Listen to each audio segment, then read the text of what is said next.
Hey everyone, Jason here with another Nanocoaster video. Today we're going to be doing the Voyage from Holiday World, a wooden coaster in Santa Claus, Indiana, known mostly for its legendary night trimless rides every year at Hollywood Nights. I attended the event this year, and while I was there I picked up this Nanocoaster. This Nanocoaster, from what I've seen, is only available in the park. Holiday World does have an online shop that does occasionally have Nanocoasters listed. However, when I checked earlier, I didn't see any on there right now. That could change, and you can always reach out to the park or check eBay if you want to pick one up. But ultimately, the easiest way to get this Nanocoaster is going to be in the park. So to begin, we'll begin like we always do. First, by peeling off this brown paper on the base.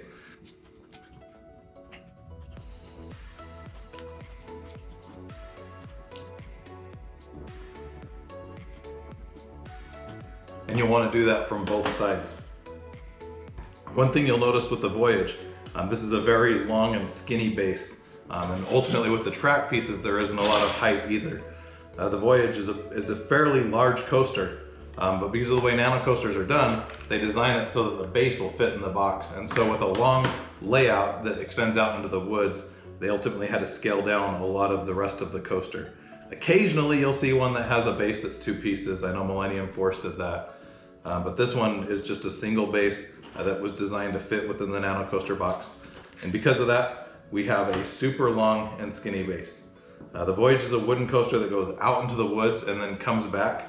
And it's able to use the elevation to its advantage, which you're able to see here on the track pieces. You're able to see the black is actually the terrain. So as it goes out into the woods, it actually goes up in elevation. And so when it returns, the train still has a lot of speed as it needs it to return to the station. Now, if you've watched my other videos, you'll know that the first step that I like to do is actually to add a larger logo to the base. Within the kit, there is a little metal sign here that has the logo that stands up on there. However, I like to do something a little bit larger. Typically, with most of the bases, there's a lot of spare space that you can easily do that. With the Voyage, there's not. The track comes pretty close to the edges, and so for this one, I actually had to cut out a fairly small logo, still larger than the sign, but not as large as I wanted it to be. But I had to do it so that it would fit on here. And then I'm simply gonna place this in one of the few spaces on the base that doesn't have track. With the logo, I had to cut the word "the" off because ultimately it was too small and we weren't able to get it to fit in there. But right there, the base out in the woods is going to say Voyage. The next step is going to be to remove each of the pieces from the metal sheet. So in the last video, the Nanocoaster pieces were already pre-cut and glued to a piece of paper. Makes it a little bit easier. However, with this one, they're not. All the pieces are here on the sheet. We're going to have to cut them out with a piece of wire cutters here. So I have a nifty pair of wire cutters here, and I'm just going to simply go around each of the track pieces and cut the little metal pieces holding it in to get those pieces removed.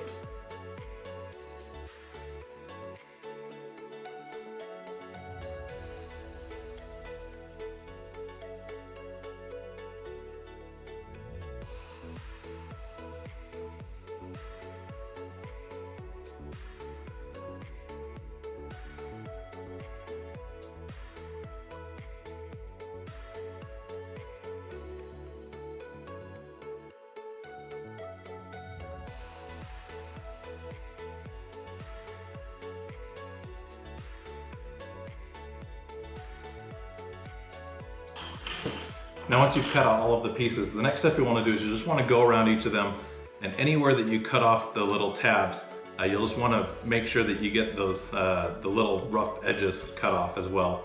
On the bottom, if you have any rough edges there on the bottom, that can cause the track to not sit properly, and on the top it just kind of looks out of place. And so I'll just quickly go around with my wire cutters and just kind of cut those little tabs off. Also, if you've watched any of my other videos, in the past I've recommended just using a pair of nail clippers to cut these pieces out. However, with so many Nanocoasters coming up, I decided to spend a few dollars and get a pair of wire cutters here.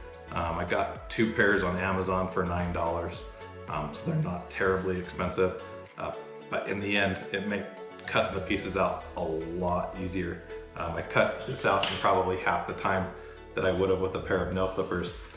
It all came out pretty easily. So I'm just going to quickly go around, like I said, and cut off any of these excess pieces. There's not a ton, but just want to make sure that the track looks pretty smooth. We don't have a lot of extra edges. This is something you don't have to do with the ones that are pre-cut because there's no metal sticking to it or sticking out on those. But yeah, so we'll just quickly go around this.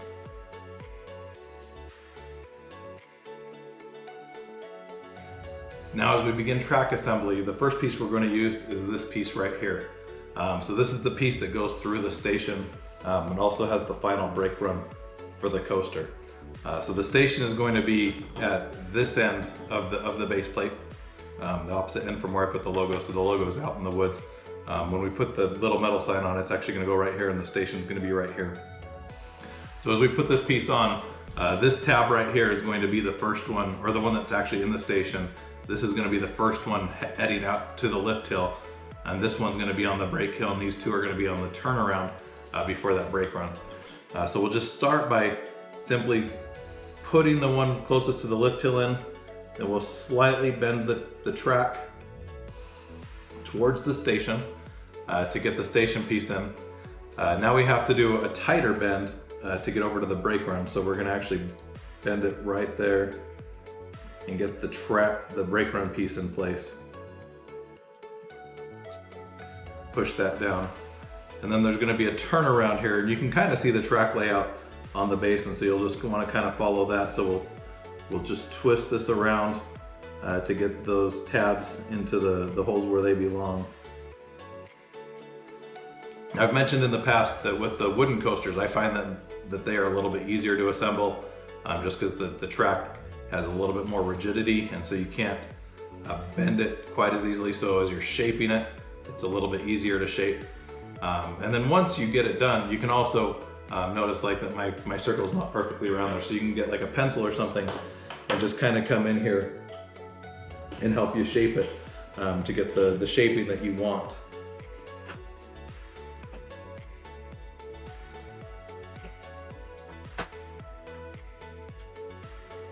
And so there we have a little bit better shaping there. It's not perfect, but most of that's going to be covered up.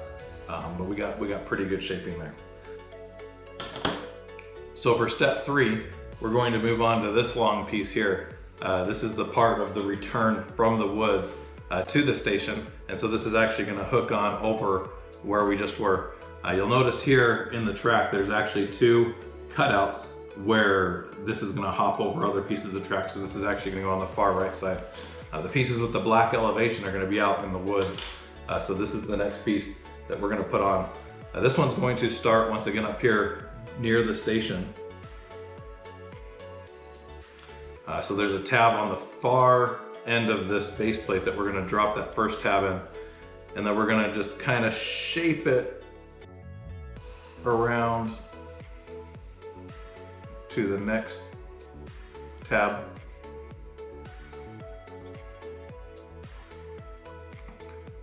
And then we're actually going to have to bend this a little bit to get the track to go over to a tab on the other side of the track. This is where it overlaps, and there's a little gap in that track that I showed you, the little cutout that allows it to hop over the track.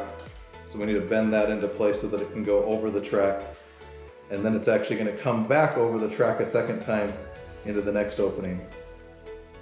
So we'll weave it just up and over the track a couple of times there, and then back again. So this is a piece that's kind of zigzaggy as we go along. I'm not pushing it all the way in yet. I'm kind of getting it all the way along, and then I'll push it all the way deep inside. This is another one that I'm going to have to do a little bit more shaping with as well after I get it in.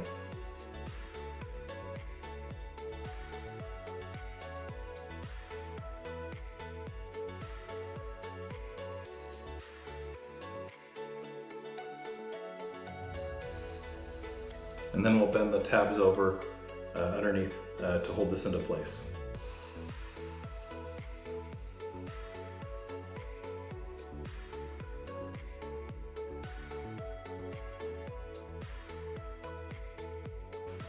Now that all the tabs are bent over, we'll take a look at the track. maybe do a few little modifications to the shaping on it. But overall, just kind of going along with the track and following to each of the tabs, I got it to where it needs to be. So that completes the second piece of track for step number 3. Step number 4 is going to continue right where we left off with this piece right here. You can see this is the start of the elevation, also has part of the tunnel out in the woods. But here we'll be able to match up this piece right with the last piece we put on there. So as I drop that in, you'll see that these two match up in direction and in height. And then we'll just continue following the track out into the woods.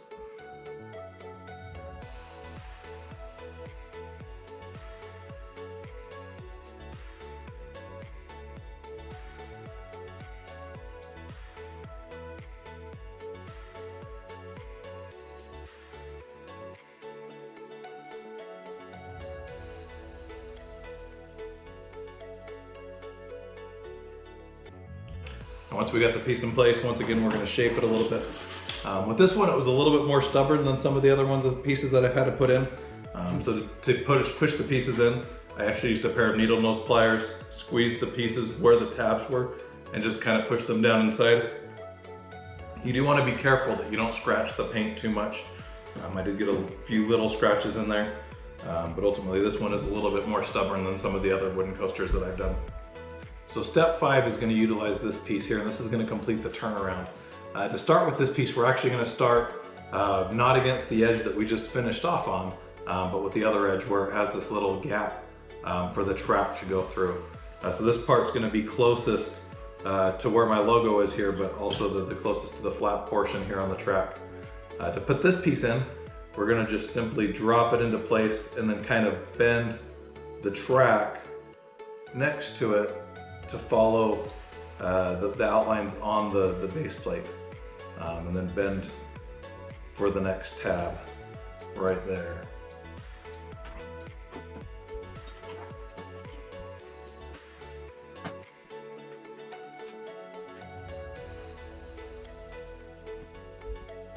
And I'll bend over the 2 bottom tabs there to hold that one into place.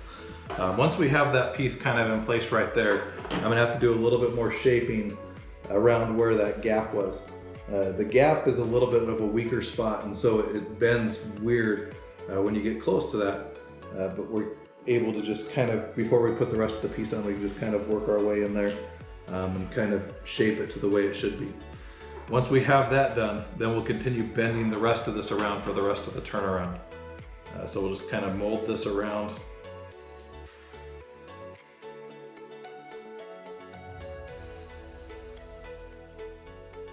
So now that we've completed the turnaround out in the woods, the last track piece is going to be the initial lift hill, along with the first 2 bunny hills, and the start of the journey out into the woods. This piece isn't going to need as much bending as the other ones, so it should be the easiest to put on, unlike some of the other ones that were kind of stubborn. So to do this, we'll actually start out in the woods with the black end and just kind of drop these tabs into place.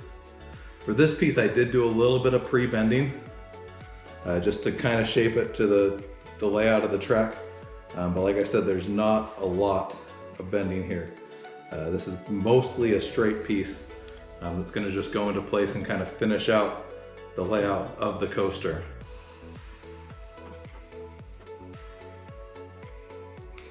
And once we have that dropped into place, we'll just bend these tabs over on the bottom to complete our track layout.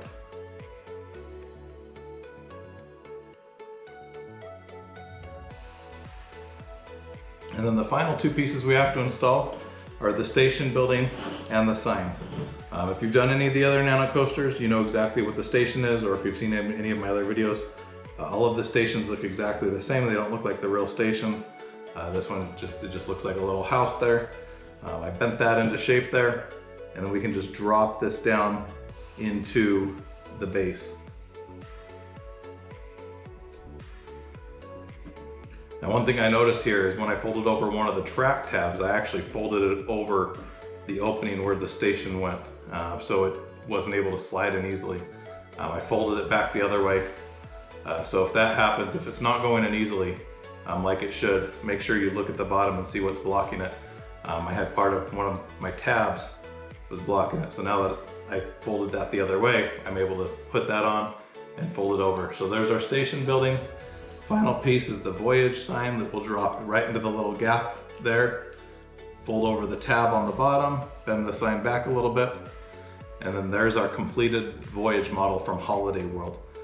In the end, a fairly difficult model to assemble. If you watch my New Texas Giant video, you'll know that I kind of recommended doing something with a wooden structure for your first Nano coaster.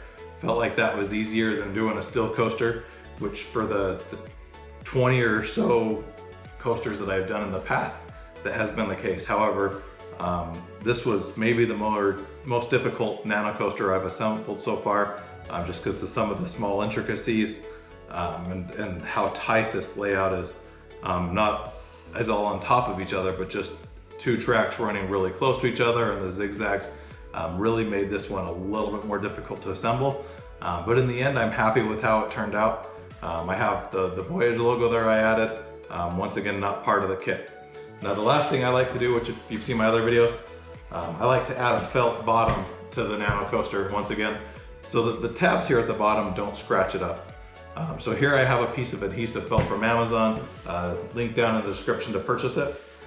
With each of these pieces of felt, you can usually do 2, maybe 3 Nano coasters, typically just 2. So to do this, we'll actually just take the felt and we'll lay the Nano coaster on here, kind of where we want it. When I cut this, I like to cut it a little bit small, and I also like to use the longest straight edge of the Nano coaster on a straight edge of the felt, just to eliminate one of the cuts. So right here, I took the long straight edge here on this one side, and now I'm just going to kind of trace around the rest of this with a pencil. Now that I have it traced out, grab my handy scissors and we'll cut just inside the tracing. The tracing's the pencil on the outside, so we want to cut inside of that to make the felt a little bit smaller. Also, if you cut it so that it doesn't quite cover the entire bottom, that's okay. The felt does stretch a little bit as you try to attach it to the Nano coaster. And if it doesn't stick out over the edge, that's better than having a little bit of a gap on the edge. You really don't want it to stick out. You can trim it, but it's easier if you just get it right to begin with.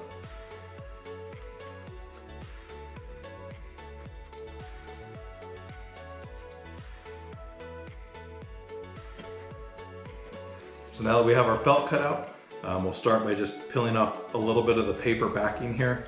This paper backing is really nice. It just covers up the adhesive. We'll peel off just a little piece. Then we'll line up the Nano coaster with the rest of the felt and push it down on the piece there that we have this adhesive revealed on. And then we'll just simply peel away the rest of the paper backing and use the edge of the table to help us line this up and get the felt put on there right where it should be. And so there we now have a felt bottom so that we can slide this around on a surface. It's not going to scratch it up. Once again, the felt's available on Amazon.